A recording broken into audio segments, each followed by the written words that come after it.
Mais qui suis-je pour critiquer Stanley Kubrick? Il y a le zipper à bonne place. Vous n'avez pas la moindre idée de ce que ça peut être. Des extraterrestres! Bonjour tout le monde, j'espère que vous allez bien. Aujourd'hui, on écoute le film 2001 A Space Odyssey. En France et au Québec, c'est 2001, l'Odyssée de l'espace. J'aimerais également remercier mes membres Patreon avec les détails juste ici, si vous voulez écouter mes réactions, et ce, sans publicité. La version que j'ai aujourd'hui, c'est celle qui a été doublée en France. Et on débute l'écoute tout de suite. Bonne écoute. 2001, l'Odyssée de l'espace. Un film classique. J'écoute beaucoup de films de science-fiction sur ma chaîne dernièrement. 2001, l'Odyssée de l'espace, c'est un peu le grand-père de tous ces films. Et la science-fiction, c'est généralement pas un genre cinématographique qui m'intéresse, mais on dirait que j'y suis un peu plus intéressé ces jours-ci.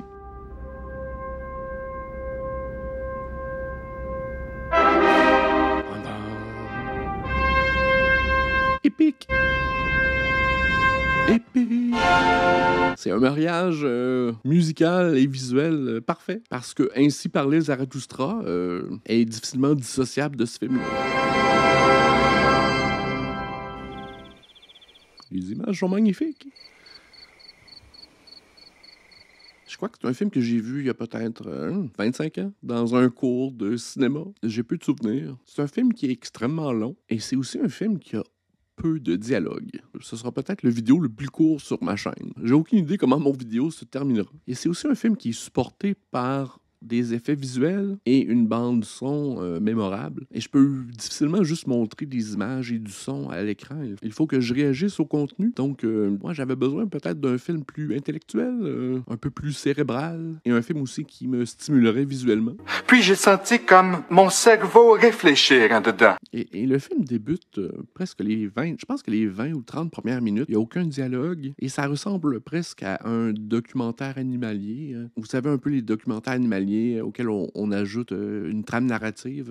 Ouais, je crois que tous les singes sont des hommes en habit. Je sais pas si c'était un homme dans le costume cette fois-ci. Je plains quand même les acteurs dans leur costume poilu dans le désert. Ça devait être quand même assez chaud pour tourner. Les costumes auraient mérité d'être un peu plus salis pour augmenter sa crédibilité aux yeux du spectateur. Mais qui suis-je pour critiquer Stanley Kubrick?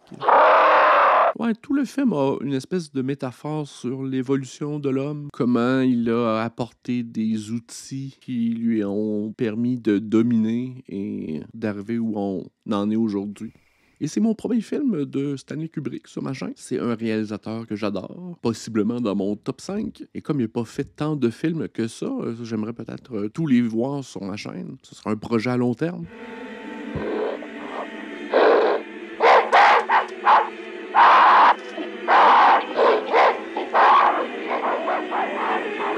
Un monolithe.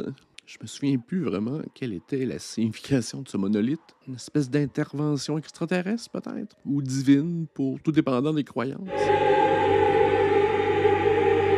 Ah, la musique. C'est fou. Ouais, j'avais lu quelque part que le monolithe, à l'origine, devait être en verre transparent, mais que le résultat n'était pas idéal dans les conditions de tournage et qu'on aurait peut-être pu voir des réflexions de la caméra ou certains indésirables.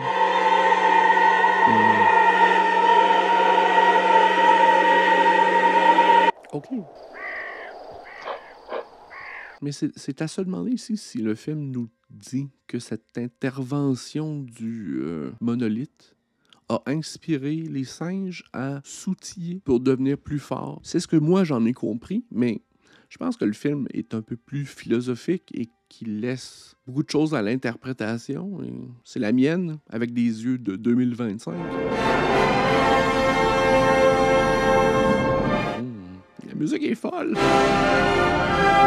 suis pas un grand amateur de musique classique, mais il y a quand même de ces thèmes classiques qui sont vraiment inspirants et qui viennent chercher.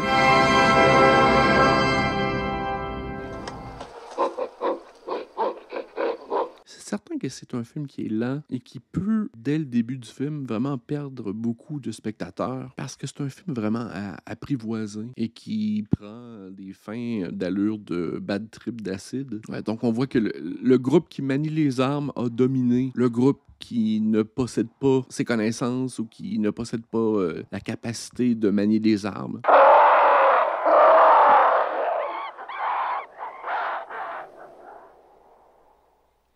C'est peut-être le jump cut temporel le plus important du cinéma ou de transformer un outil en un autre pour montrer le progrès et l'évolution de l'homme. C'est magnifique. Et ça, c'est 10 ans avant Star Wars. Et les films d'aujourd'hui qui se déroulent dans l'espace perdent beaucoup le visuel un peu tactile, où notre cerveau peut presque croire qu'il peut toucher les éléments qui sont devant lui, mais avec les effets spéciaux faits par ordinateur ces jours-ci, ça semble très fake. Je pense que c'est un crayon collé sur une plaque de verre. Je suis pas certain. Mais l'effet... génial! J'adore ce look un peu rétro-futuriste. C'est un nouveau look que t'as jamais vu. Une jolie valse. C'est un plaisir pour les oreilles et pour les yeux. Même les graphiques faits par ordinateur, j'ai aucune idée comment ils ont pu faire ça. En 1968, je pense que c'est dessiné à la main, puis animé image par image. Magie. Le travail qu'ils ont fait sur ce film est incroyable. Je pense que c'est des matte paintings, donc des peintures qu'on rajoute par-dessus sur la pellicule.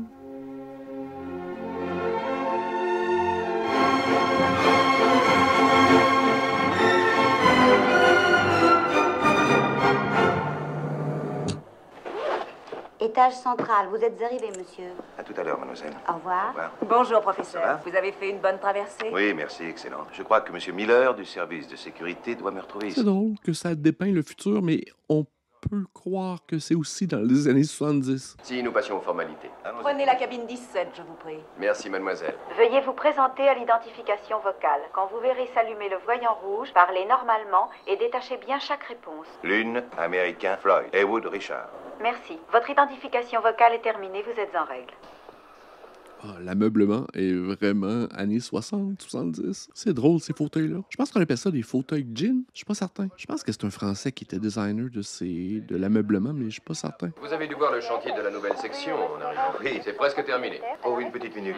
J'ai quelques coups de téléphone à donner. Picture phone. Je traverse et demandez d'urgence à la direction. Oui, Bonjour, comment va ma petite fille? ça va. Tu reviendras pour mon anniversaire demain? Je ne pourrai pas, je regrette, ma chérie. Oh, Mais je vais t'envoyer un très joli cadeau. Tu as envie de quelque chose de spécial? un petit lapin blanc. Un petit lapin blanc. Eh bien, je verrai ce que je peux faire. Ils vendent-tu des petits lapins blancs dans l'espace? Je te laisse maintenant. Au revoir, ma chérie, et bon anniversaire.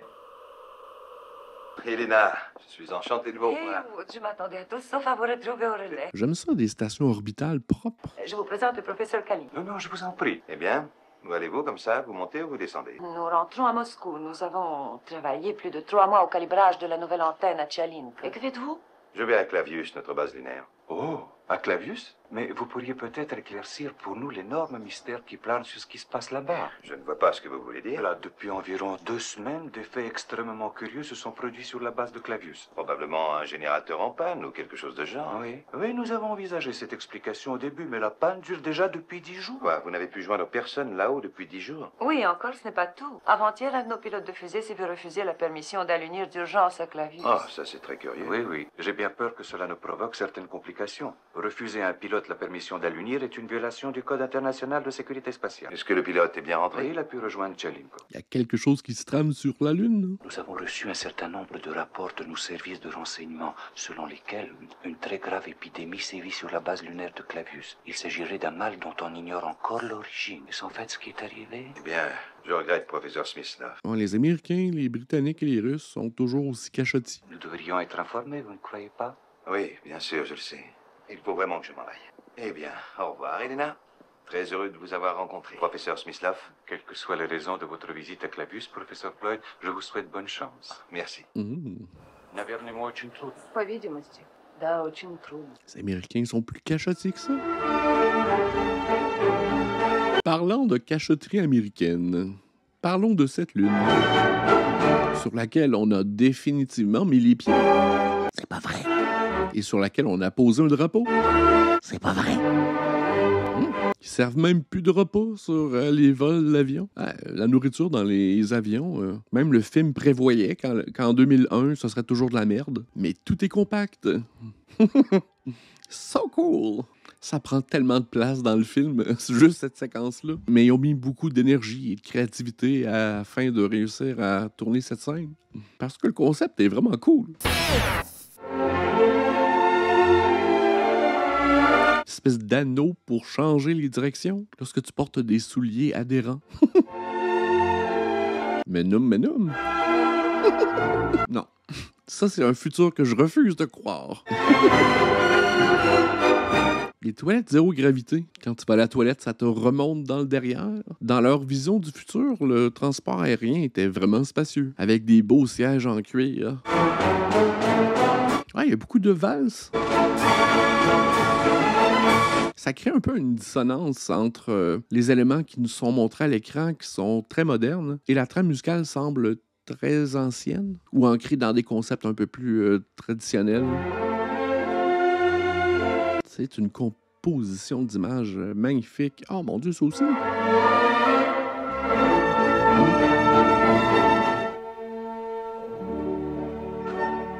C'est tellement beau. C'est certain que c'est un film qui a dû avoir un immense impact sur George Lucas et Star Wars. Parce que juste cette image-là, il y a beaucoup de Star Wars là-dedans. Il n'y a pas beaucoup de femmes dans ce conseil d'administration et il n'y a pas beaucoup non plus de diversité culturelle. Je pense que c'est un concept qu'il ne voulait même pas envisager pour le futur.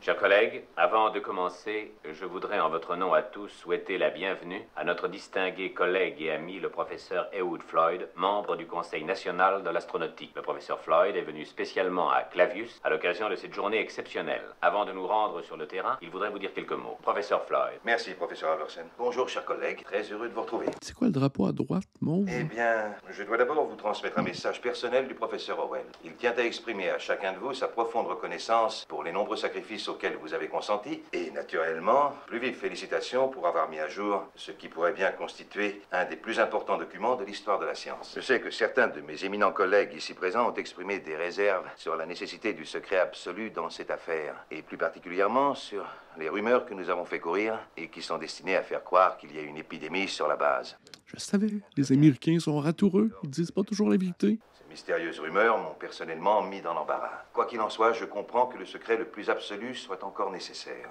Et vous aussi, j'espère.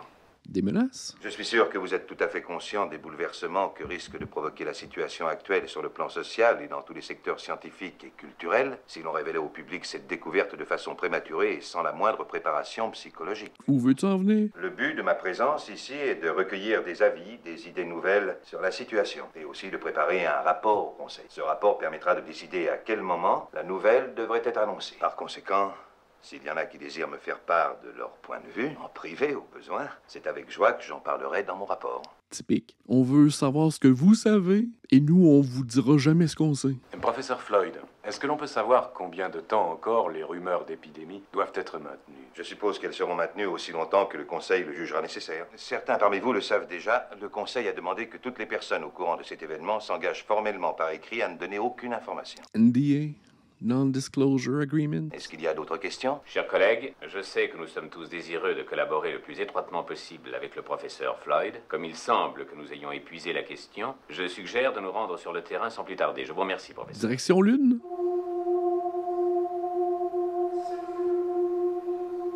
La musique me rend fou. Qui a composé la musique? Faudrait que j'aille voir ça parce que... C'est un peu troublant, les voix un peu mélangées au background sonore, des voix un peu de chant grégorien. Du chant grégorien, dirigé par Gilles Grégoire lui-même. Il y a le zipper à bonne place, une boîte à lunch du futur. Pourtant ça n'a pas l'air mauvais. Non, la cuisine spatiale. La cuisine spatiale, ça a plus l'air du McDonald's. Vous savez, votre allocution de ce matin était remarquable. Merci, mon vieux. Tu me donnes faim avec tes sandwichs de l'espace. Tenez, jetez un coup d'œil là-dessus. C'est ça qui a tout déclenché. Oui. Lorsque nous avons détecté sa présence, nous avons d'abord pensé que c'était une roche magnétique qui affleurait à la surface. Mais toutes nos connaissances géologiques infirmaient cette hypothèse. Même une grosse météorite de nickel pur ne peut donner un champ magnétique aussi intense. Alors nous sommes allés voir. Il semble qu'on l'ait enfoui dans le sol volontairement. Volontairement? Des extraterrestres! Vous n'avez pas la moindre idée de ce que ça peut être. J'aimerais bien le savoir. Non, la seule chose dont nous soyons sûrs, c'est qu'il est là depuis 4 millions d'années environ. Je crois que votre trouvaille va faire beaucoup de bruit.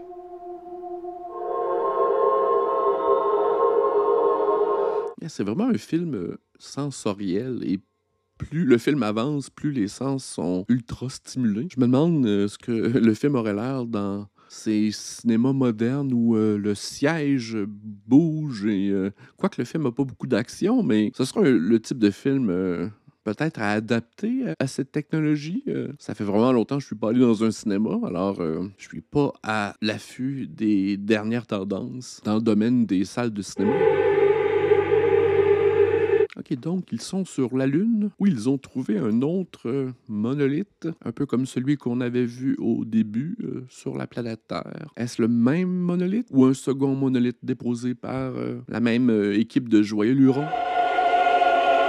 J'ai mal à mes oreilles. Ah, c'est menaçant.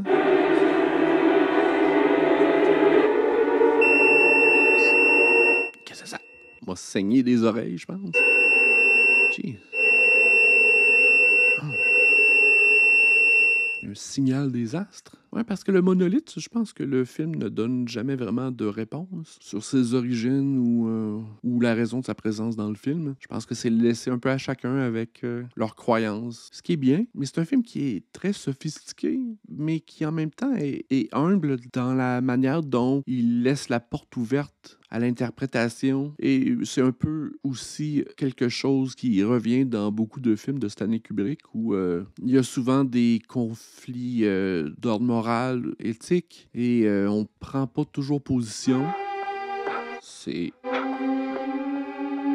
magique. Des mois de travail à construire, à filmer cette séquence-là. Je veux dire, aujourd'hui, on n'a pas les budgets, on n'a pas les temps de tournage pour créer des plateaux de tournage, des dispositifs uniques qui vont servir uniquement une fois. Je veux dire, c'est vraiment une scène qu'on tournerait sur un écran bleu ouvert. Ouais, c'est le héros du film, je crois, qu'on voit pour la première fois à mi-chemin. Ah, le BBC. Ah, mais c'est vrai, on dirait vraiment un iPad dans un format qui ressemble presque à TikTok. Bonsoir. Il y a 3 semaines, un vaisseau spatial américain, Explorateur 1, a commencé son long périple en direction de Jupiter. Pour la première fois, un engin habité va essayer de rejoindre cette planète. Il y a quelques heures, notre reporter a interviewé l'équipage d'Explorateur 1. Ça n'a pas l'air très bon ce que vous mangez. Ça a l'air mou. Le genre de repas qu'on donnerait peut-être dans des maisons de personnes âgées. L'équipage d'Explorateur 1 est constitué par 5 hommes et un exemplaire de la dernière génération de superordinateurs CARL 500. Des superordinateurs.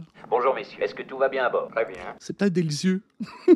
Mais c'est vraiment des iPads dans un format qu'on utilise aujourd'hui, c'est fou. Ils ont toute l'air momifiés. Qu'éprouve-t-on en état d'hibernation? Eh bien, c'est un état très voisin du sommeil profond. La température du corps tombe à environ 3 degrés centigrades. Le 6e membre de l'équipage d'Explorateur 1 n'est pas touché par les problèmes d'hibernation, car il représente la quintessence de l'intelligence cybernétique. Le cerveau analytique de recherche et de liaison 500 est un ordinateur capable de reproduire la plupart des opérations du cerveau humain. L'intelligence artificielle, c'est quand même fou ça que dans ces années-là, il avait déjà compris, même avant d'avoir des ordinateurs personnels à la maison, des décennies avant ça, avoir réussi à comprendre que dans le futur, ces machines-là allaient pouvoir réfléchir puis penser plus brillamment que l'homme. Et cela à une vitesse et avec une précision infiniment plus grande. Nous avons bavardé avec le cerveau analytique de recherche et de liaison, que l'on appelle par le sigle ou le prénom de Karl. Ah, en français, c'est Karl? Bonjour Karl. Comment ça va à bord? J'avais jamais réalisé. Bonjour, monsieur Hammer. Tout est parfaitement en ordre. Ah, la voix de Hal est vraiment moins menaçante en français. Parce qu'en anglais, on dirait que la voix est beaucoup plus dénudée d'émotion. Vous êtes en fait le cerveau et le système nerveux de l'astronef. Oh ben là, commence pas avec tes termes techniques. Et vous êtes programmé aussi pour surveiller l'état des savants qui sont en hibernation. Vous est-il jamais arrivé de douter de vos capacités? Aucun appareil de cette série n'a jamais fait d'erreur, ni même déformé un renseignement. Parfaitement au point et incapable de nous tromper. Éprouvez-vous un complexe du fait que vous dépendez des hommes pour mener à bien vos instructions? Pas le moins du monde. Je suis heureux de collaborer avec l'homme. Vous avez bien défini tout à l'heure notre forme de relation. Carl est le 6e membre de notre équipage, et on le considère comme un individu. Excusez-moi, Frank. Qu'est-ce qu'il y a, Carl? Dans quelques instants, vos parents passent sur l'antenne. Avance-moi un peu. Volontiers. Le futur est confortable. Bonjour, Frank. Joyeux anniversaire, mon Joyeux anniversaire, mon petit, et tous mes vœux de bonheur. Un peu plus haut, s'il te plaît. Il a pas dit « Hey Siri Et encore une fois, nous te souhaitons un bon anniversaire. Au revoir, mon petit. À bientôt, Frank. ». Ouais, c'est un film qui est un peu dénudé de sentiments. À part ces messages préenregistrés de la famille, il y a peu... Joyeux anniversaire, il y a peu Frank. d'informations qui est divulguée par les sentiments. C'est un film qui est très intellectuel. Et c'en est presque intimidant parfois. Fou, campion du cavalier. Et c'est quand même bien qu'on ait utilisé ce dispositif pour faire comprendre aux spectateurs à l'époque l'intelligence artificielle, parce que c'est un concept... de voir Hal jouer une partie d'échecs, c'est rendre concret tout de suite ce concept d'intelligence artificielle. Chaque plan de caméra est dispendieux. Bonsoir, Dave. Ça va, Carl? Carl, je m'habituerai pas. Je crois que vous avez fait beaucoup de progrès. Vous permettez que je vous pose une question personnelle. Mais durant ces dernières semaines, je me suis demandé si vous n'aviez pas quelque arrière-pensée concernant cette mission. Est-ce que ça vous ennuie d'en discuter, Dave? Oh, pas du tout. Il était difficile de ne pas accorder quelque attention aux étranges rumeurs qui circulaient avant notre lancement. On parlait d'un objet mis à jour sur le sol lunaire. C'est drôle, c'est pas un acteur que j'ai vu non plus très souvent par la suite. Je peux même pas me rappeler de son nom. Un instant. Je viens de détecter une déficience de l'antenne radar. L'élément AE35 doit cesser de fonctionner dans 72 heures. Il est encore opérationnel pour l'instant? Oui, et il le restera à 100% jusqu'à son arrêt total. On peut réellement lui faire confiance pendant 72 heures? Oui. On va être obligé de le démonter, mais je voudrais en discuter auparavant avec Frank. Alerte la base de contrôle. Donne-moi la carte perforée. Le futur est coussiné. Magnifique! Ah, c'est des visuels qu'on a revus dans beaucoup de films de science-fiction de ces époques-là. Les Star Wars, Alien. Il y a un des films de la série James Bond, Moonraker également, qui a des images similaires à ça. Le film a vraiment marqué l'esthétique visuelle des films de science-fiction. Et même aujourd'hui, l'esthétique en est vraiment influencée. Nous allons revoir les données télémétriques enregistrées sur notre simulateur de vol spatial avant de vous répondre. Reçu votre plan de sortie en scaphandre qui a pour objet de remplacer l'élément AE35 avant sa défaillance.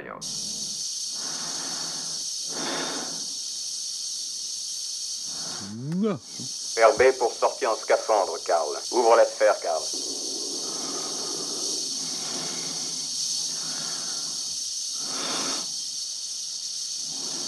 C'est gigantesque. Pourquoi déjà ils sortent de la station spatiale? Pour faire une réparation, je pense. Tu ne veux pas être accroché après un câble? Ça serait plus sécuritaire. Oui, c'était pour réparer la tour de communication. L'habit spatial est vraiment bien fait. Avec beaucoup de boutons, mais aucun harnais de protection. Ça me semble une faille. Savez-vous pourquoi ils ont changé le nom de Hal pour Carl en français? Ça me semble une traduction inutile. Je sais que c'est sans doute dû à un acronyme, mais... Comment ils ont fait ça? Les silences, c'est un peu effrayant aussi. Carl, je ne vois pas le moindre défaut dans cette cellule. C'est assez déconcertant. Je n'ai jamais rencontré une anomalie de ce genre. OK, parce que Hal leur avait demandé d'aller changer cet outil. Et là, ils se rendent compte que c'était peut-être une fausse requête. Je crois que nous pouvons nous permettre d'arrêter notre système de liaison terrestre pendant les quelques minutes qu'il faudra pour installer la cellule de secours. Explorateur 1, ici la base de contrôle. Reçu les recommandations de Carl. D'accord sur votre proposition de replacer la première cellule jusqu'à son éventuelle défaillance. Nous devons cependant vous informer qu'une analyse préliminaire de vos calculs nous indique de façon formelle que votre superordinateur Carl a fait une erreur en prédisant la défaillance. Mais cette conclusion est basée sur les calculs donnés ici par le jumeau de votre superordinateur Carl. Il y a de la compétition? Il y a de la compétition entre les intelligences artificielles? Ça va mal finir, tout ça? J'espère, messieurs, que cet incident ne vous inquiète pas. Oh non, pas du tout. Oui, quoique j'aimerais te poser une question. Je vous en prie. D'où vient l'écart entre tes calculs et ceux de ton jumeau à la base de contrôle? Cet écart ne peut être attribué qu'à une erreur humaine. Facile à dire, ça. Tu veux pas te rendre désuet à nos yeux? Il n'y a jamais eu jusqu'à aujourd'hui un seul exemple d'un superordinateur de la génération des Carl ayant fait une erreur, c'est ça? C'est inconcevable, Franck. Le superordinateur Carl est le summum de la perfection réflexion cybernétique. Es-tu certain que jamais personne n'y a relevé l'erreur la plus insignifiante, la plus banale? En aucune circonstance, Frank. Je suis pas rassuré. Et le fait que Hal a aucune introspection, c'est un peu troublant. Bien. Merci infiniment. Frank. Let's talk shit about Je Hal. me suis aperçu que le récepteur émetteur dans la sphère B est défectueux. Viens le regarder avec moi. D'accord. À tout à l'heure, Carl. Carl est rendu obsolète. T'as besoin d'une mise à jour. Un firmware update. Pivote la sphère B, je te prie, Carl. Ouvre la porte, Carl. Je vous vois, hein? Ouais, Carl, il sent qu'on lui cache des choses. Carl, it's not about you, it's about us. Pivote la sphère, je te prie. Pivote la sphère, s'il te plaît, Carl. Je crois pas qu'il nous entende. Pivote la sphère, s'il te plaît, Carl. Fais semblant. Il n'entendra rien. Alors, qu'est-ce que tu en dis? Vraiment bien cadré aussi. Je ne suis pas sûr. Tu as une idée? Ce n'est qu'une impression, mais elle est mauvaise. Il a raison lorsqu'il dit que le super-ordinateur Carl est le summum de la perfection cybernétique. C'est pourtant lui qui a suggéré le mode d'analyse de la défaillance. Ce qui devrait donner la preuve de son intégrité et de son assurance. S'il a fait une erreur, il nous donne le moyen de la découvrir. Je veux bien, mais c'est-il qu'il a fait une erreur? Écoute, Dave, je ne peux pas te définir ce que c'est, mais je sens quelque chose d'étrange en lui. Pourtant, il n'y a aucune raison de ne pas replacer la première cellule et de ne pas suivre la procédure choisie. Eh bien, allons-y au travail. Très bien. Encore un mot. Nous allons replacer la cellule, mais si elle continue à fonctionner, le problème de l'infaillibilité de Carl serait remis en cause. Oui, mais pour nous, ce serait extrêmement grave. Extrêmement grave. Qu'est-ce qu'on peut faire? Du sexe? Il n'y a pas une seule opération sur ce vaisseau qui ne soit pas sous son contrôle direct. S'il était prouvé par A plus B qu'il a cessé de fonctionner normalement, il n'y aurait plus qu'à le déconnecter. C'est malheureusement mon avis. Il n'y aurait pas d'autre solution. Ce serait délicat. Ouais. Nous serions forcés de couper les circuits supérieurs de son cerveau. Mais c'est quand même moins grave que de laisser Carl contrôler l'astronef tout seul. Eh bien, je ne sais pas du tout comment il prendrait ça. Ah, il lit sur les lèvres. Super ordinateur de mes fesses. L'entracte. Je pense que c'était le moment où tout le monde allait fumer des petits joints à l'extérieur du cinéma parce que la seconde partie du film est plutôt psychédélique. Moi, j'ai pas vu beaucoup de films avec des intermissions intégrées au film. C'était peut-être une pratique plus courante à l'époque, mais c'est comme si ça faisait un peu partie du dispositif narratif du film. Ils sont cool, là, les petits pods avec des mains. C'est menaçant, ça. Oh! Oh! Carl, c'était toi, ça? C'est pour ça qu'on porte des harnais dans l'espace. C'est les normes du travail qui seront pas contents. Prépare sphère A pour SES. Tu as établi le contact radio avec Frank? Son poste est toujours muet. As-tu vérifié les relais? D'où provient l'accident? Je regrette, Dave. Je ne possède pas de données suffisantes. Ouvre la porte de la sphère. Ouais, Hal, il est pas très coopératif.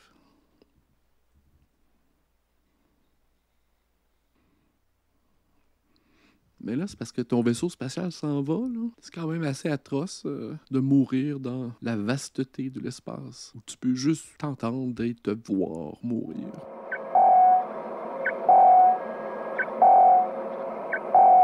Descends le son de tes notifications sonores parce que c'est en train de me rendre fou. Un film comme ça, tourné aujourd'hui, c'est certain qu'il y aurait 5-6 jumpscares de plus, qui auraient été ajoutés au montage pour plaire à l'auditoire. C'est quand même décent de sa part d'être parti à la poursuite de son ami mort aux confins de l'espace. Oh, Carl. Quelle mort horrible. Espèce d'ordinateur amoureux de génocide. Ou est-ce que c'est juste son orgueil de ne pas vouloir laisser de traces de ses défaillances? Ouvre la porte extérieure A, je te prie. Carl, veux-tu ouvrir la porte extérieure A? Carl, il est peut-être dur. Allô, Carl, est-ce que tu me reçois? Oui, mais il ne t'entend pas. Allô, Carl, est-ce que tu me reçois? Est-ce que tu me reçois, Carl? Carl, est-ce que tu me reçois? Crise de robot têtu. Carl, est-ce que tu me reçois? Affirmatif, Dave. Je vous reçois 5 sur 5. Tu me diras pas que t'étais allé à la toilette, là? Qu'est-ce que tu faisais? Qu'est-ce que tu mijotais? Qu'est-ce que tu calculais? Je regrette, Dave. Cela m'est malheureusement impossible. Qu'est-ce qui ne marche pas? Je crois que vous savez aussi bien que moi ce qui ne marche pas. Qu'est-ce que tu entends par là, Carl? Cette mission est trop importante pour moi. Je ne puis tolérer que vous la mettiez en péril. Ben, c'est toi qui l'as mis en péril. Le problème être vous. Moi, le problème... Je sais que Frank et vous aviez l'intention de me déconnecter. Au plus Chris. Je regrette, mais je ne puis absolument pas courir ce risque. Tu peux quand même pas penser que tu vas être l'ultime ordinateur pour le restant de la vie? Qu'est-ce qui a pu te donner cette idée-là? Tu peux pas comprendre qu'il va y avoir un autre ordinateur encore plus puissant derrière toi qui va te pousser à l'extérieur. Très bien, Carl. Dans ce cas, je rentrerai par les coutilles de secours. Sans le casque de votre scaphandre, je vous prédis de grosses difficultés, Dave. Ne discute pas, Carl. C'est moi qui commande. Ouvre la porte A. Ça fait penser un peu au jeu d'échecs un peu plus tôt, où chacun positionne ses pièces et... Adieu. Et chacun convient des faiblesses de chacun. Carl. Écoute-moi, Chris de robot. De toute manière, Carl, qu'est-ce qu'il voulait faire dans l'espace tout seul dans son gigantesque vaisseau spatial? Je sais bien qu'il se croit très intelligent, là, mais tu vas être intelligent tout seul. Carl, arrête de bouder. Ouvre la porte. Ouvre ta porte. Si tu cognais à la porte sans fin, il va peut-être se tanner. Mais ça risque d'arriver dans les années prochaines où ta maison ne te reconnaît pas puis elle veut même pas que tu rentres chez vous. Éventuellement, on va vraiment avoir des maisons intelligentes. Si on les maltraite, elles vont nous bouder elles aussi. Quoi, il va s'expulser comme ça? T'avais pas de petit casque, il a dit?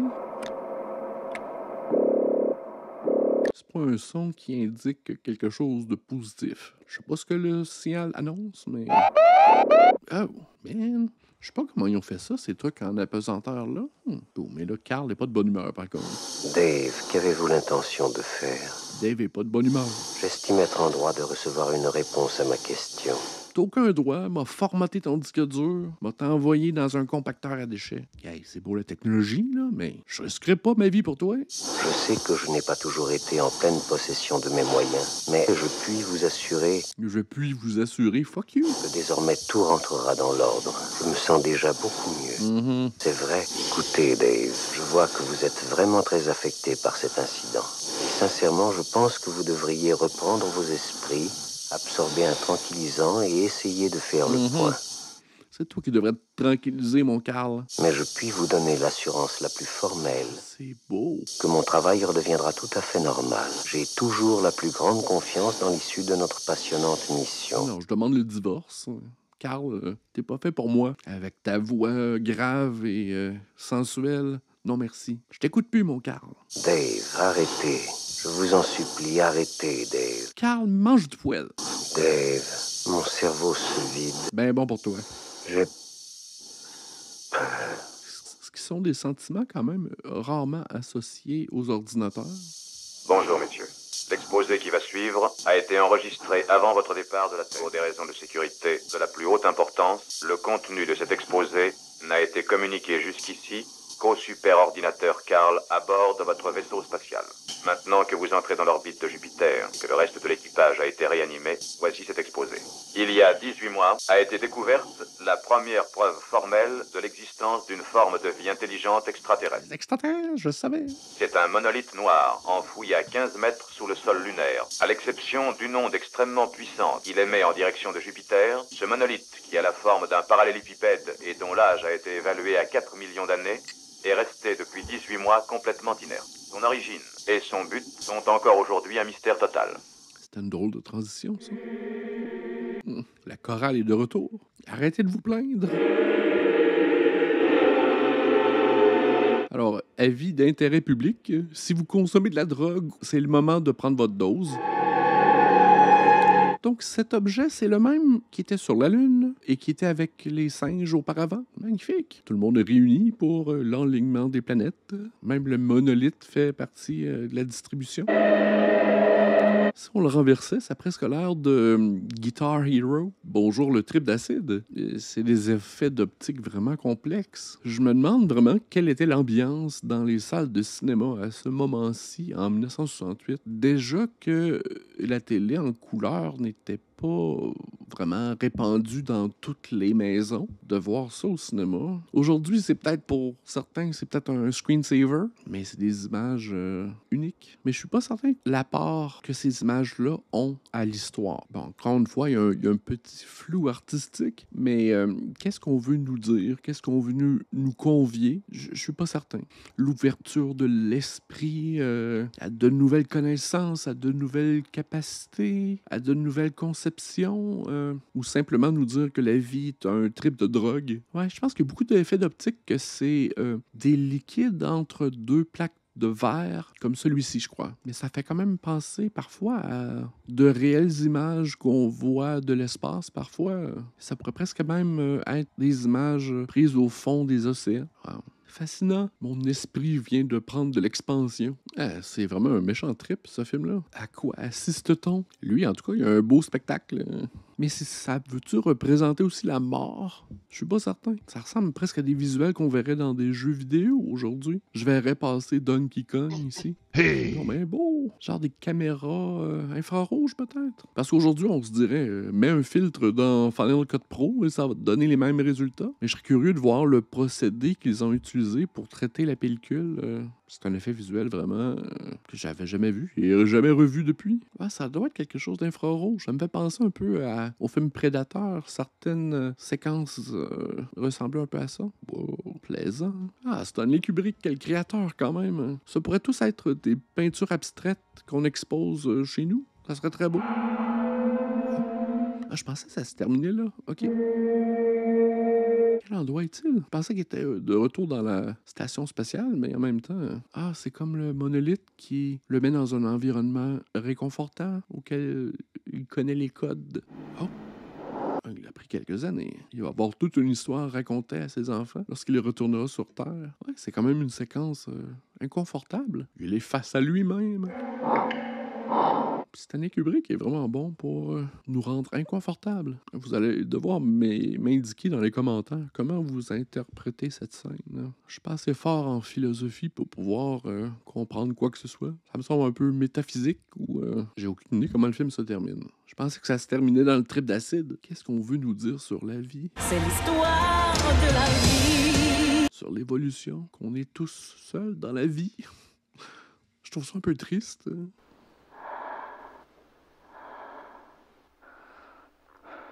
C'est quand même une image inconfortable. Je pense que l'incompréhension fait partie beaucoup de la peur qu'on a en regardant ces images-là. Est-ce que vous avez lu le livre duquel est tiré ce film? Est-ce qu'il apporte plus de réponses? Avez-vous des interprétations que j'ai omis? J'ouvre la discussion dans les commentaires, tout en restant respectueux. Encore une fois, qu'est-ce qu'on veut nous dire ici? C'est le même personnage à son état de fœtus. Donc, la boucle est bouclée. Réincarnation, peut-être? Je sais pas. Ah, j'espère que vous avez apprécié. J'aimerais également remercier mes membres Patreon avec les détails juste ici. Un petit pouce en l'air, ça aide toujours. Abonnez-vous également. Et merci d'avoir écouté le film avec moi. On se dit à la prochaine. Bye!